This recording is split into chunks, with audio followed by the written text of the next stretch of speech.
আমি কোন কলেজে পড়তাম সেটা আজকে সামনের থেকে ছোট্ট করে শেয়ার করার চেষ্টা করব। আর সত্যি কথা বলতে কি, পুরোনো দিনের স্কুল কলেজ শেয়ার করতে সত্যিই ভীষণ ভালো লাগে। এই সেই কলেজ যেখানটায় আমি কয়েক বছর পড়াশুনো করেছি, আমাদের কলেজ। তো যাই হোক, হ্যালো বন্ধুরা, welcome back to my YouTube channel. আশা করি তোমরা সবাই খুব ভালো আছো।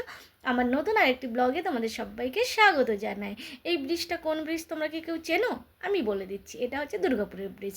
তো আমি আজকে বাসে করে যাচ্ছি দুর্গাপুর থেকে কাঁথি, ব্যাস, মানে দুর্গাপুর থেকে দীঘা বাস, ওই বাসে করে আমি যাচ্ছি। আর ছোট্ট করে শেয়ার করার চেষ্টা করব। আর এই ব্রিজটার জন্য তো একদিকে দেখো জল অল্প আছে, মানে জল আছে আর চটটাও দেখা যাচ্ছে, কিন্তু আরেক সাইডে প্রচুর জল থাকে। এটা হচ্ছে বিষ্ণুপুর বাস স্ট্যান্ড। আর বিষ্ণুপুর বাস স্ট্যান্ড মানে এখানকার চপ লুচি এইগুলো খেতে সত্যিই ভীষণ ভালো লাগে। আমিও একটু কিছু খাবার এনেছি, আসলে মুড়িও নিয়েছি আর তার সাথে একটু চপটাও নিয়ে নিয়েছি। আর আগের বারে যখন এরকম তোমাদের সাথে শেয়ার করছিলাম তখনই কিন্তু আমার হাত থেকে চপটা পড়ে গেছিলো, মানে মুড়ি চপ দুটোই পড়ে গেছিলো। তো এই জন্য এবারে বেশ ভালো করে মনে রেখেছি। আর এটা দেখো লুচি তরকারি এনেছি, এটা পরে কোনো সময় খাওয়া হবে, এখন চপ মুড়ি খাবো। আর লুচি খাওয়ার জন্য, মানে তরকারি খাওয়ার জন্য শাল পাতার বাটি দিয়েছে এতে খাওয়ার জন্য। শাল পাতার বাটি খুব একটা দেখতে পাওয়া যায় না। হ্যাঁ, তোমাদের এই শাল পাতার গাছটাও দেখাবো, কারণ পাতা যখন দেখাচ্ছি শাল গাছটাও তো একদম আশেপাশেই থাকবে। তো দেখো, তোমাদের বললাম লুচি তরকারি আছে, কিন্তু আছে কি নেই সেটাও তো একটু দেখাতে হবে। এই যে তরকারি আর এই হচ্ছে লুচি। এখন যেহেতু খাবো না তাই এটাকে প্যাক করে রেখে দিলাম, মানে এমনি জাস্ট রেখে দিলাম, কারণ এখন আমরা চপ মুড়ি খাবো। আর অত্যধিক গরম পড়েছে, আমরা যখন গেলাম অত্যধিক গরম পড়েছে। এই যে চপ, দুটো চপ এনেছি। আর চপ সত্যিকারে খেতে ভালো লাগে ভীষণ, মানে আমি কিন্তু ছোটোবেলায় খুব একটা চপ পছন্দ করতাম না, কিন্তু এখন সত্যি ভীষণভাবে ভালো লাগে। আর এই যে বাটিটা ভাবলাম যেটাতে তরকারি খাওয়ার জন্য দিয়েছে, ভাবলাম এইটাতেই যদি একটু মুড়ি মাখিয়ে নিই তাহলে তো আরও বেশ ভালো লাগবে খেতে।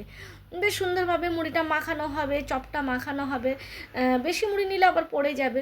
বাস কিন্তু চলছে, বাস চলতে চলতেই আমরা বেশ মুড়ি মাখাচ্ছি, তারপরে খাবো দুজনে মিলে, মা ছেলে দুজনে মিলে খাবো। অল্পই মুড়ি নিয়েছি, কারণ বেশি মুড়ি নিলে আবার পড়ে যাওয়ার সম্ভাবনা থাকে।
ওই যে শালপাতার বাটিতে চমড়ি খাচ্ছিলাম, এখানে হলো সেই শাল গাছের জঙ্গল।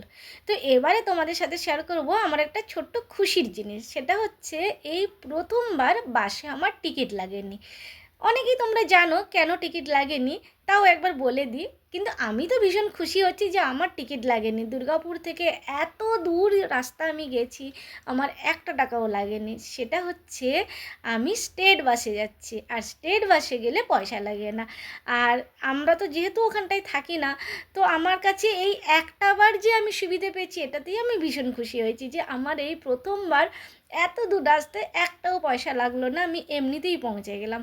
তো যাই হোক, চপ মুড়ি তো খাওয়া হয়েছিল, এবারে ভাবলাম লুচি তরকারিটা খেয়ে নিই, কারণ বেশিক্ষণ রাখাটাও ঠিক হবে না। খেতেও ইচ্ছে করছিল, খিদেও পাচ্ছে। আমি কিন্তু বাসে খাই না, কারণ আমার বমি হয়ে যায়, কিন্তু এখানটায় মনে হলো একটু খেয়ে নিই। এটা হচ্ছে খড়গপুর বাস স্ট্যান্ড। খড়গপুর বাস স্ট্যান্ডে আমরা লুচি খাচ্ছি, আর সেখানে দেখলাম এত সুন্দর পাখা বিক্রি করতে এসছে, খুব সুন্দর লাগছিল, গোল করে বেশ। তো আমিও একটা নিয়েছি, তোমাদের সাথে আর শেয়ার করা হয়নি, পরে কখনো শেয়ার করব।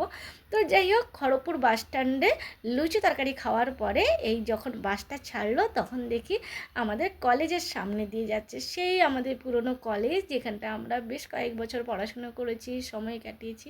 তো যাই হোক, এবার নেমে বাড়ির পথে চললাম। এই হচ্ছে আমাদের বাড়ির দিকে রাস্তা। তো বন্ধুরা, কেমন লাগলো বলো আমার আজকের ব্লগ? যদি ভালো লাগে তাহলে অবশ্যই লাইক কমেন্ট করো। টাটা বাই বাই, সবাই খুব ভালো থেকো। এবার বাড়ি পৌঁছে গেলাম, টাটা।